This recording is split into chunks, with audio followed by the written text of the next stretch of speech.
So I will hand it over to Stacy. Hello, everyone. I'm Stacy Park, a senior from Loomis Chaffee High School.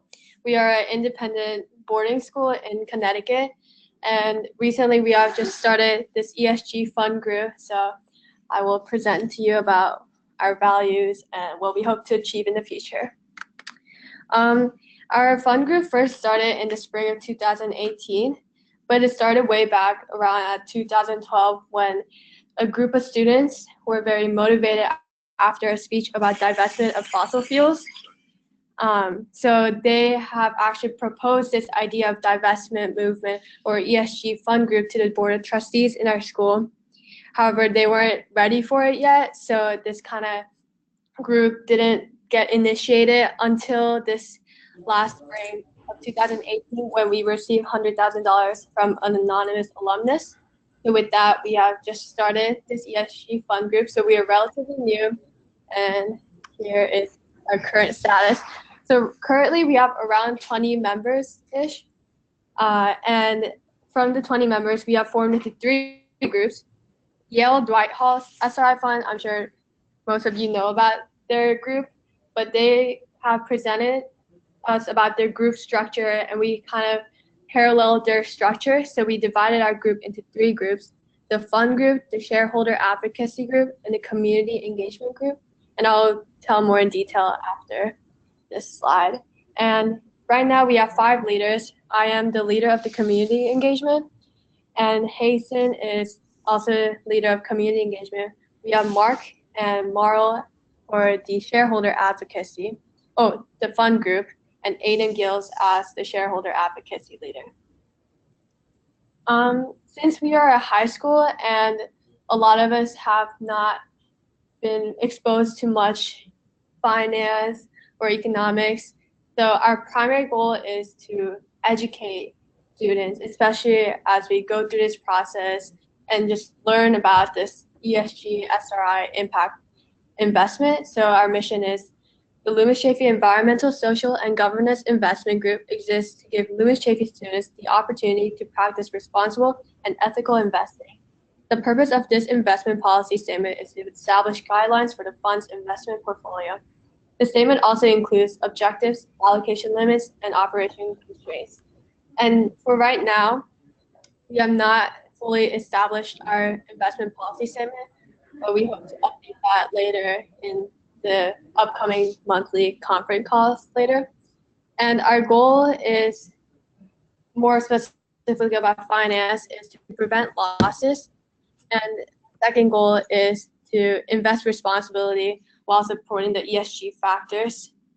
And so more specifically about the fund group and shareholder advocacy.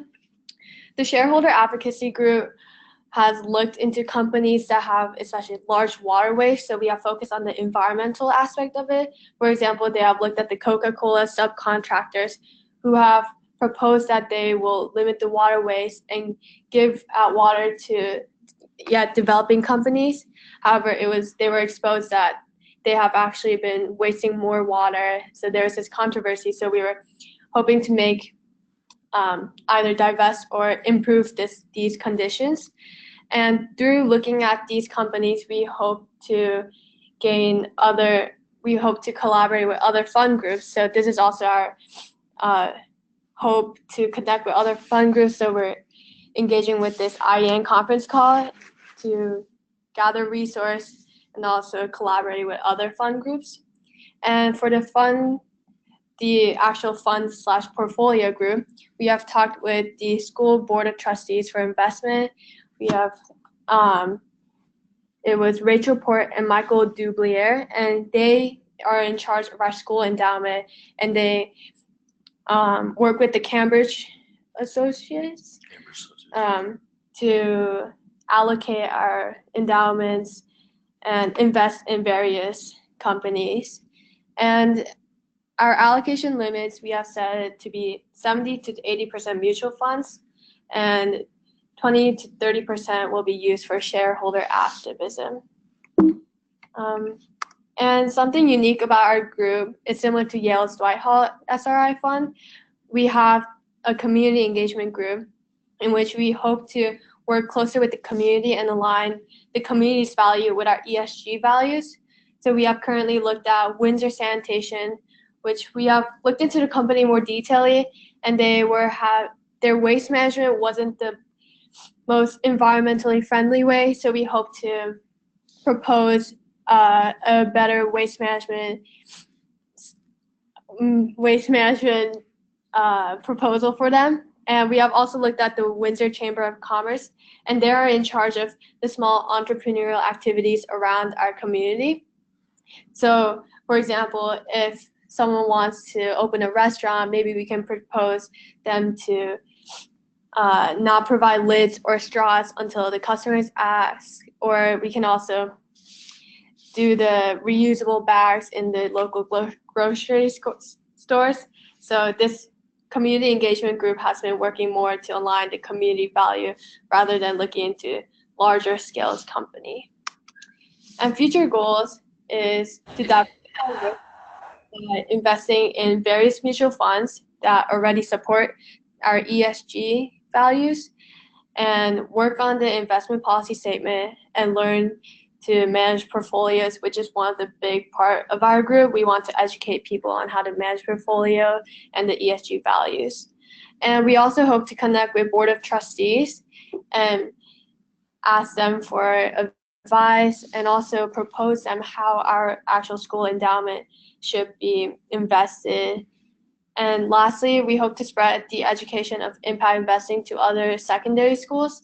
So Nicole had just mentioned that another private boarding school has contacted her and expressed interest in starting this ESG or SRI fund group.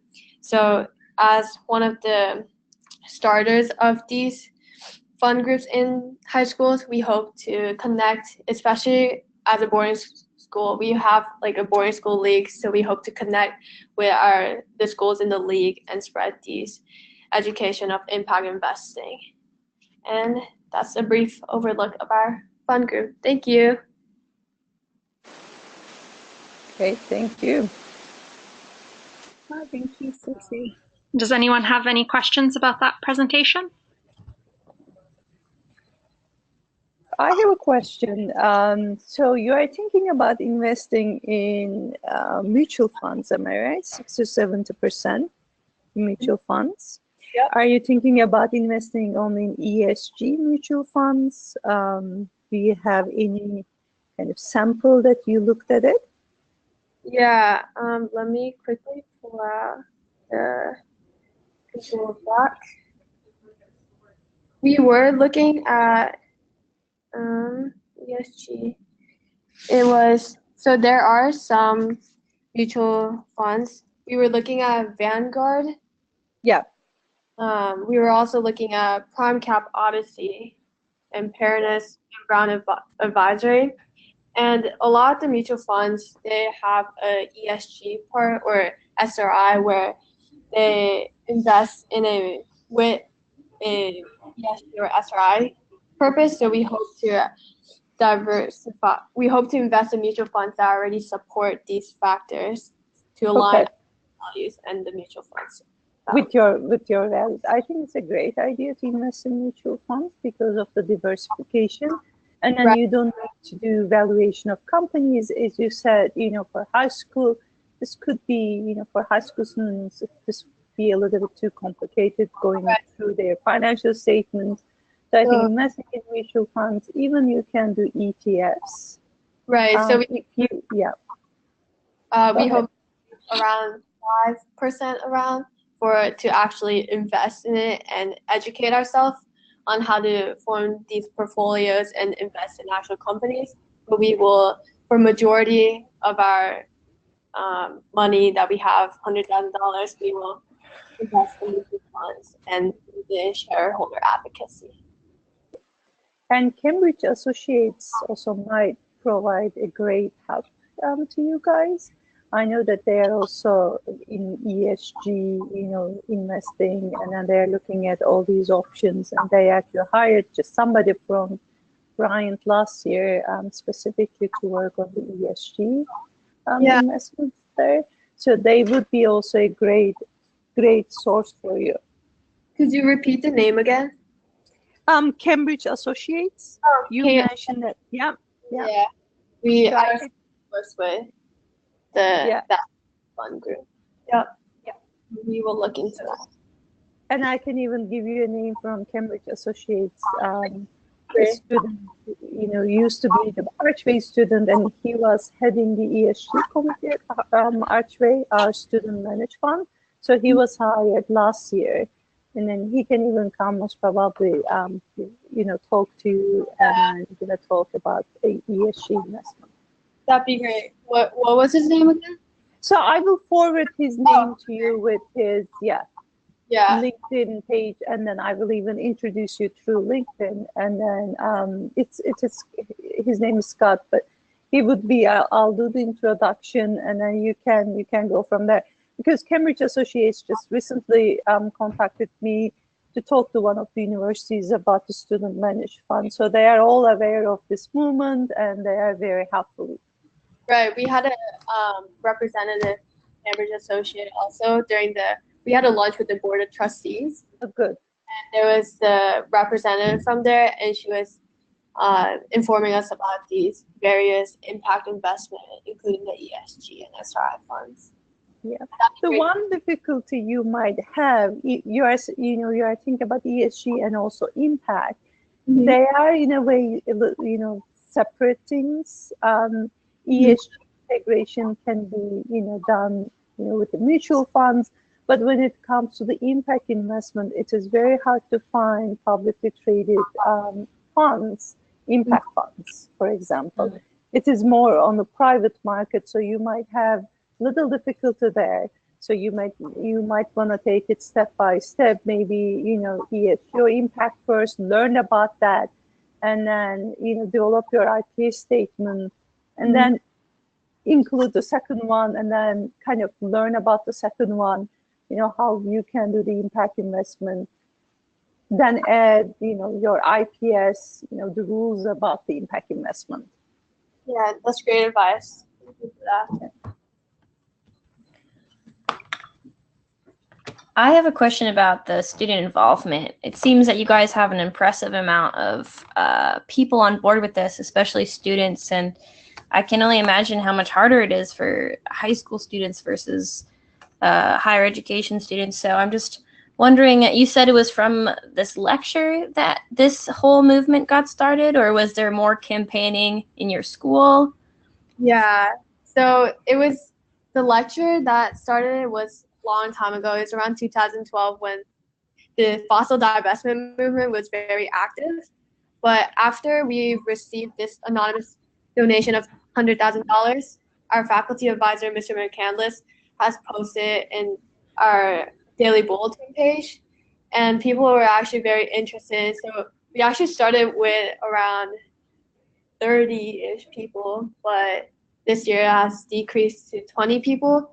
But I guess since it's a high school and more people are aware of things that's going on because it's a smaller scale than a college or a university. So I guess being in a high school, although it seems that since we're high schoolers, we might not know much about these investment or impact funds, it was easier for us to gather students and also to keep people engaged. It was great to have these three groups divided, because in a smaller group setting, people can contribute more and learn more specific sections that they're interested in. So we've learned that dividing into groups actually helped a lot to retain a number of people. We were lucky enough to have Bill McKibben from 350.org here several years ago, and that was the impetus for the divestment. Okay. Mm-hmm. And but they were active and put together a proposal and wrote about it in the school paper and things like that. But then when they actually got in front of the board declined to go down that road. But then they were much more open to having the students learn more about these issues through the management of this particular portfolio, which is a subset of our endowment. have also been charged with keeping in mind the need to shepherd that portion of the endowment for the future use of the school. So it's working hard to balance both the endowment principles with ESG principles. That's amazing. Well, very cool. And along those lines, is this group solely a club, or are there any classes that dovetail with the fund, or plans to develop classes that are more focused on these topics, if not? Well, so far it's just a club, but we do have a number of economics courses and some statistics courses that teachers have expressed some interest in overlapping with the work of the organization. So I think it probably will work its way into bits and pieces of the curriculum, but we still have a fair bit to go in getting things organized and getting the fund actually invested and getting the IPS investment policy statement approved and things like that. So once we put a bit more rubber on the road, I think it'll probably the next step is to work into some curricular aspects. Great. And I'm also wondering, to Natalie's earlier point regarding continuity, and Stacy, with you being a senior, do you have a plan for how student leadership will be passed off in the future with these different subsets of the group and the fund? Yeah. Actually, 3 of our leaders, 3 out of 5, are either junior or sophomore. So Mark and I are the only seniors in the leader group. So, and we also have a significant number of underclassmen and juniors in our group. So I'm sure that even if we leave, they'll still be able to continue. But we will also try to get more juniors towards the end of the year to continue this leader position for this group and have this group continue. But yeah, especially what Mr. McCandless said, with this integrating with courses and this ESG fund, we hope to attract more students. Great. Any other questions?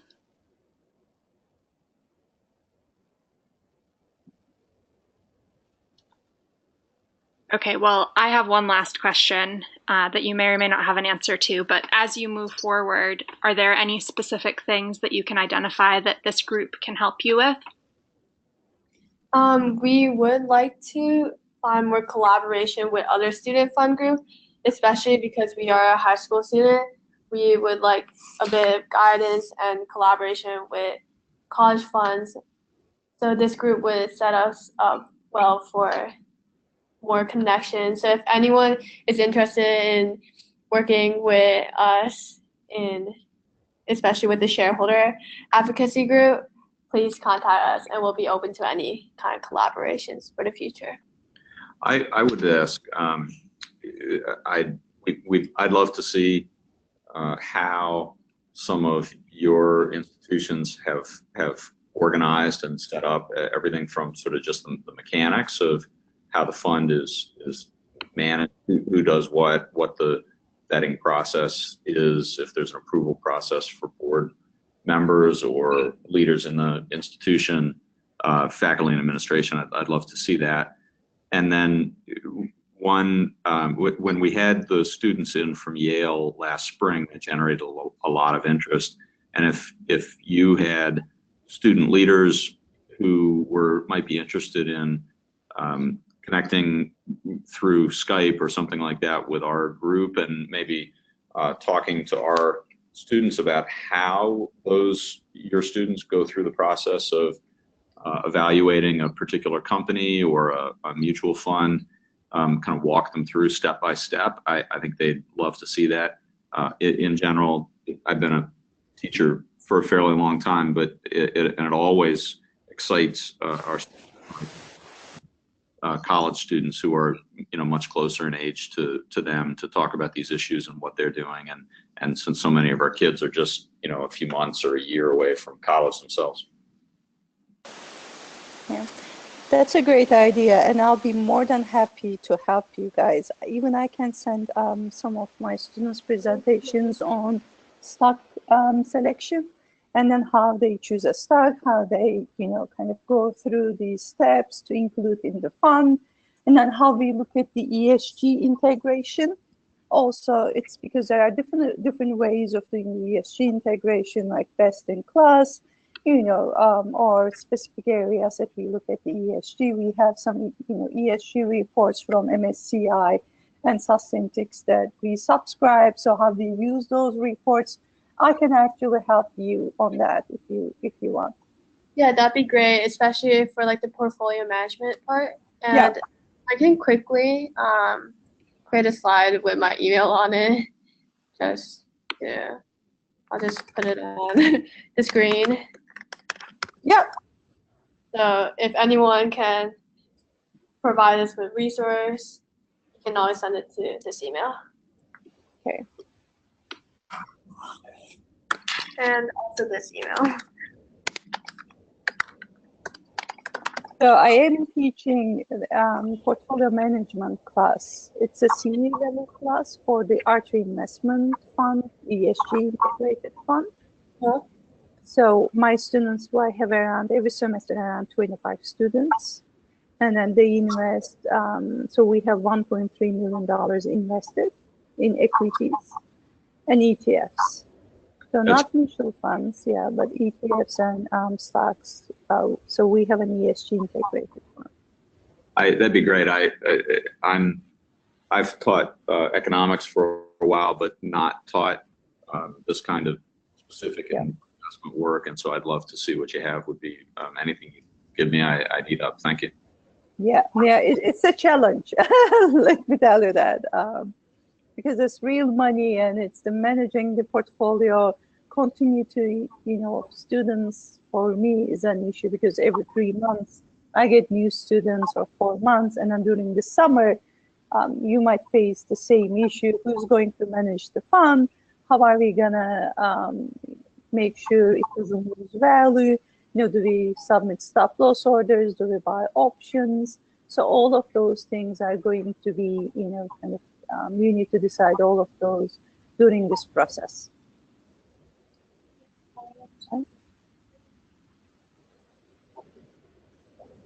Great. So I can send my syllabus to you if you want, and then a presentation. One of the presentation students due to pitch a stock to include in the fund, so including the ESG consideration for that stock, and then from that, we can continue discussion. So, but I'll be very happy to help you guys. Thank you. Thank you.